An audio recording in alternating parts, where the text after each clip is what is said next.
My manager was like to me, if I don't do this correct, I'm gonna work the rest of my shift unpaid. And I looked at her and I was like, are you mad? Like, are you sick in your head? This is why I would rather stay within my race when it comes to dating, because there are racial issues like this and there are those people out there that love a black man that don't have a clue about the issues that we face. Police officers will boast up themselves and be combative, tell you to get out of the car, check that you have insurance, check your tires, all because you're black and you have a nice car. Everything gonna make sense soon. Make a bandit and put it over the wall. Watagwan pa watagwan. Welcome back to my YouTube channel, guys. So today I'm back with a more serious topic.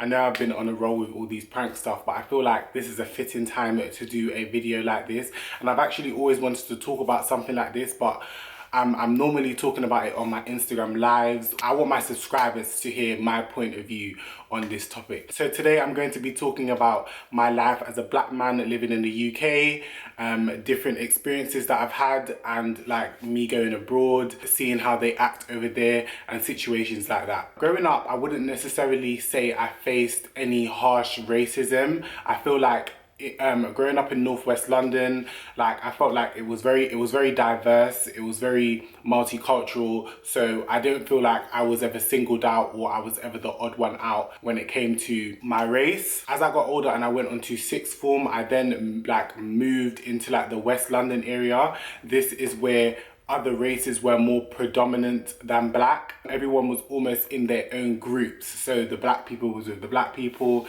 the Asians was with Asians, Arabs was with Arabs. Like, it was just, that's how it was. I didn't really think anything of it because obviously people hang around with who they are most comfortable with. After that is when I gained my own independence and I started to go to university. Moving out of London and going to university was my way of feeling like I was free, not realizing that I was walking into a completely different world. I was walking into an environment where I'm most likely going to experience things that I've never experienced before. During my uni years, I was literally the only black person in my class. The area that I lived in and the uni that I went to, I was like the only fully black person in my class. I was very quiet. I did engage, but when I'm around people that I don't necessarily have a bond with, I'm very quiet. So oftentimes I would rather enjoy doing independent study or sitting by myself and not necessarily engaging if I don't need to. There'll be often times where I would go in and I might have a late night and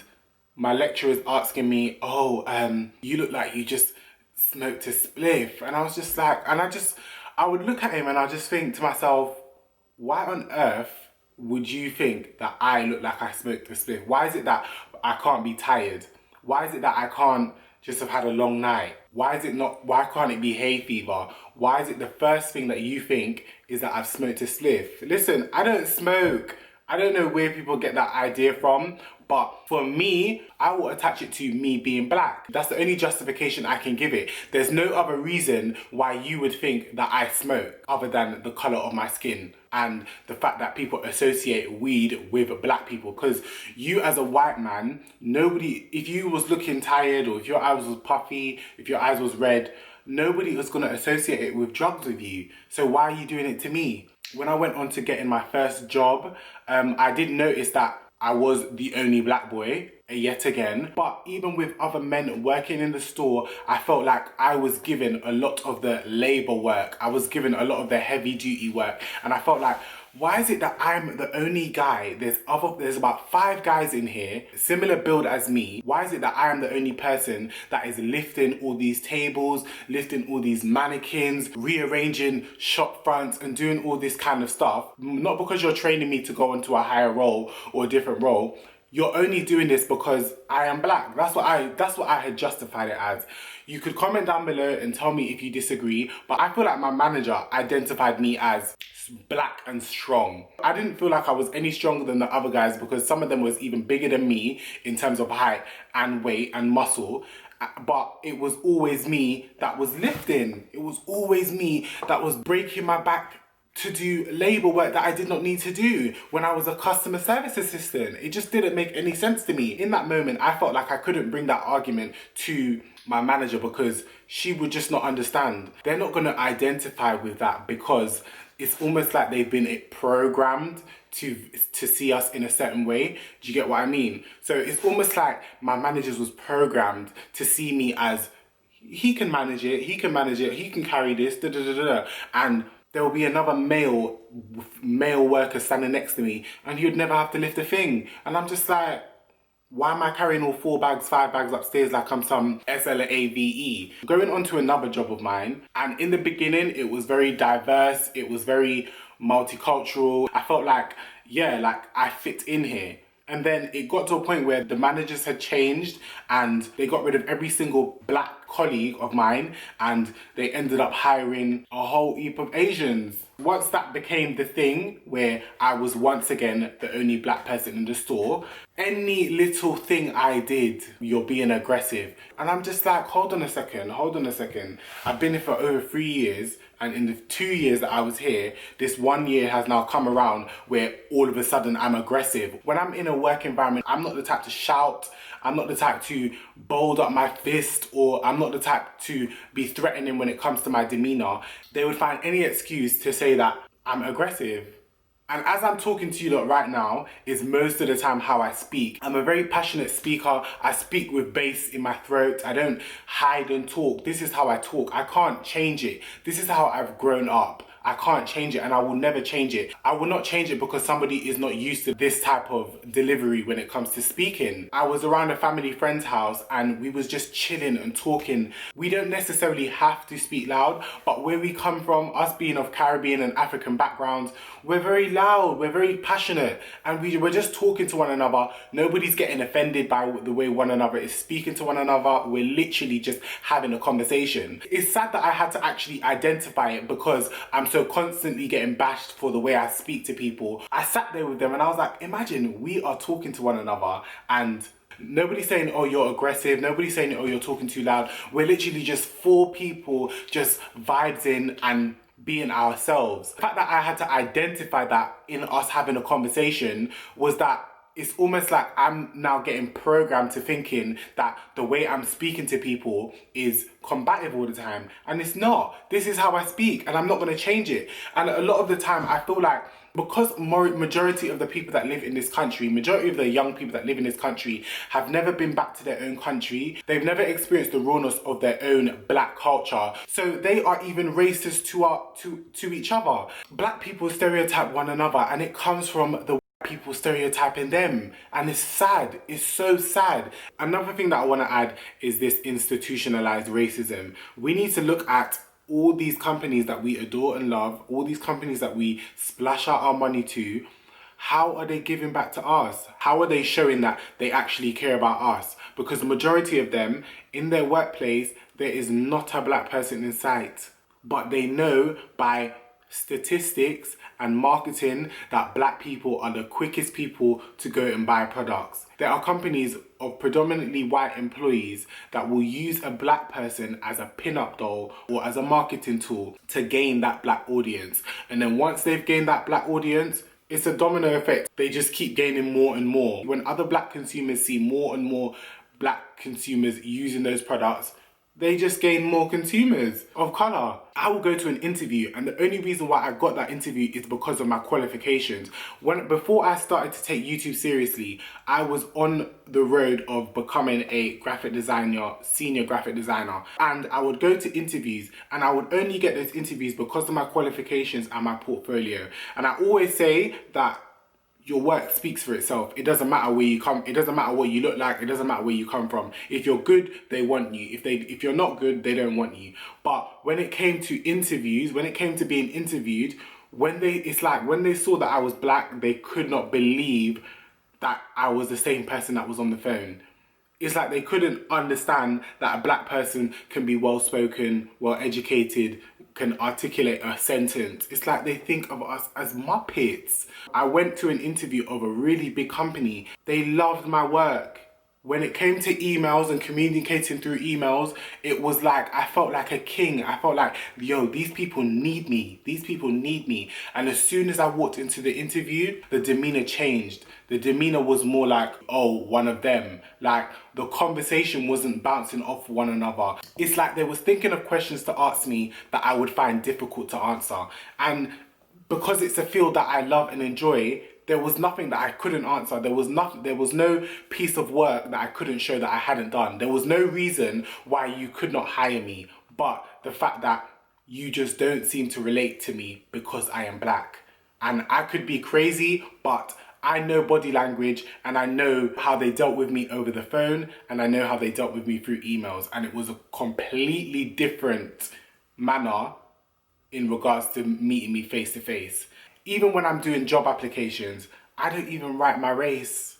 I don't even want that to stop the opportunity of me at least getting an interview. Because when they do put that information there at the end of an application, they do like to write equality, but it's not. You lot will only pick this person because you need to fit the criteria of people of colour that you have interviewed. But you're not actually picking them because, oh yeah, we are a diverse business and we want more people of colour. No, you're only going to interview me because you have to have at least 1% of black people that you at least interview. Listen, one time I was working in a hotel and an incident happened where my manager was like to me, if I don't do this correct, I'm going to work the rest of my shift unpaid.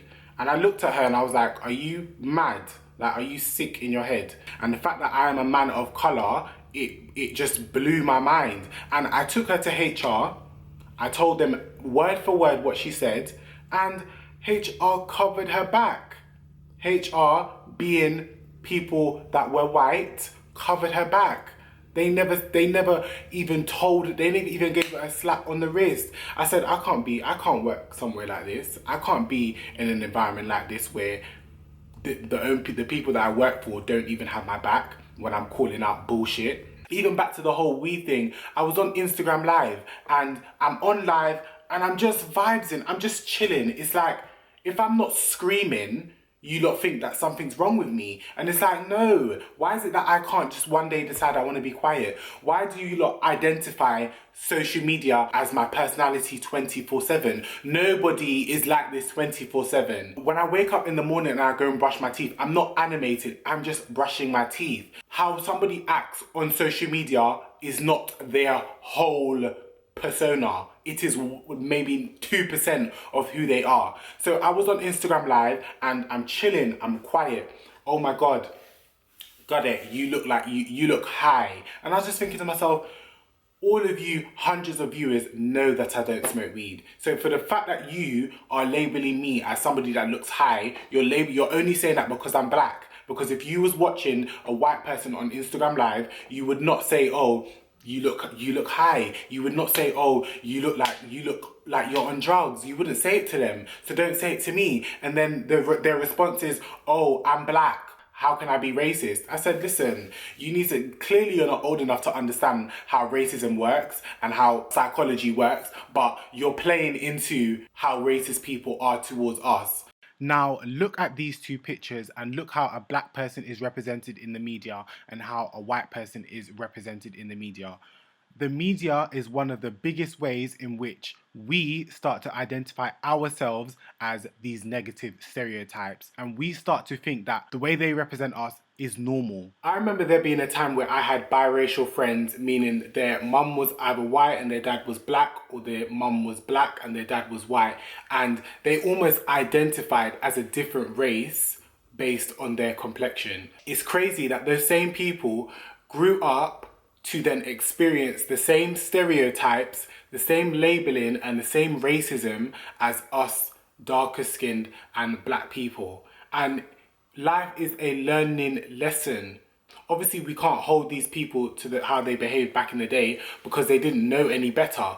It's crazy that I have spoken to some biracial people and they have actually said that they've had to teach their white parents that some of the comments they make about black people is wrong. Some of the treatment that they give black people is wrong, because it's almost like they forget that the man that they laid down with was a black man. This is why I would rather stay within my race when it comes to dating, because there are racial issues like this and there are those people out there that love a black man that don't have a clue about the issues that we face. And it's just like, that doesn't make any sense. If you are not only dating this person to sexualize them and objectify them, then you should know the things that they are facing. And the funny thing is, when a black guy is going through racial issues, they're not gonna go to their white partner and be like, yo, this police officer stopped me, you know? They're gonna go to their black friends and complain about it to their black friends. So it's like, why are you even dating this person that doesn't even understand the things that you go through, that doesn't even understand where you come from, that doesn't even want to embrace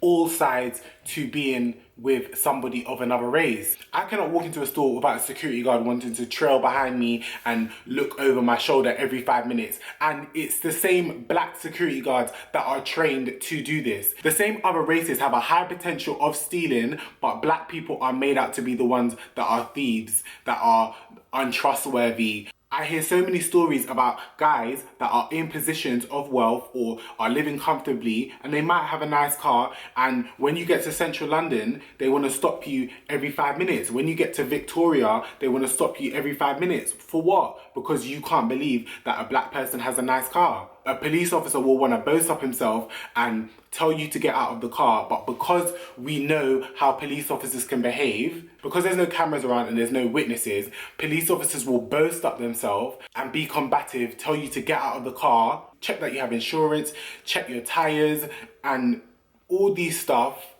all because you're black and you have a nice car. Police or people of authority are programmed to just believe that a black person cannot be fortunate. A black person can't walk into a name brand store and not just buy out a whole rack. For those of you that have not been to America, you'd have to go to experience it. Once I was walking through New York, I'm walking down the road, just minding my business. In New York, there are police cars everywhere. There's literally cars parked up on like a high road, and the police officer will just be standing there. So once I was walking down the road, and across the road from me, there's a police car, and the two police officers are literally just standing there, staring at me. And I'm thinking to myself, what's going on? I'm confused. I'm thinking, why are these guys staring at me? What did I do? Do I look suspicious? And it's like, I'm now questioning how I look. What, I can't be dressed nice? Like, it just doesn't make any sense to me. They're frowned on their face. It's like, once they get into the uniform, they're almost robots. They're programmed to just be standoffish with you and put fear in you. When I went to Detroit, I had my two friends get pulled over, and when I tell you my heart was I can't even explain to you how my heart was beating when we got pulled over. We was even worried that even though we had the right documents, we was even worried that they were just gonna come and say, get out of the car and throw a weapon in our face. But I feel like because there was a newborn baby in the car, we were safe. In Detroit, after 10:30, there are about 10, 11 police cars just driving up and down, patrolling. My friends at the time, I'd be like to them, oh, I want to get some snacks from the gas station, and it's like 10:30, 11, and they'll be like to me, oh, we don't go out at these times, we don't leave the house after these times because there's police patrolling, and they'll stop that they see driving. And it's just like, if it was a white person, they can drive up and down at any time that they want, you know? When you lot see somebody moving crazy and you're a person of color and you feel like they are singling you out because of your race or things like that, you need to call it out. Stop thinking that, oh, I'm just gonna be labeled as that angry black person. No, you're not. If you can articulate how you feel without getting angry, without being threatening, then do that. If they do label you as threatening and aggressive when you are simply talking or being passionate, then highlight that as well in that moment. Don't settle for less. We should not be settling for less, period. That's all for this video. Make sure you like, comment and subscribe, and thank you for the love every time.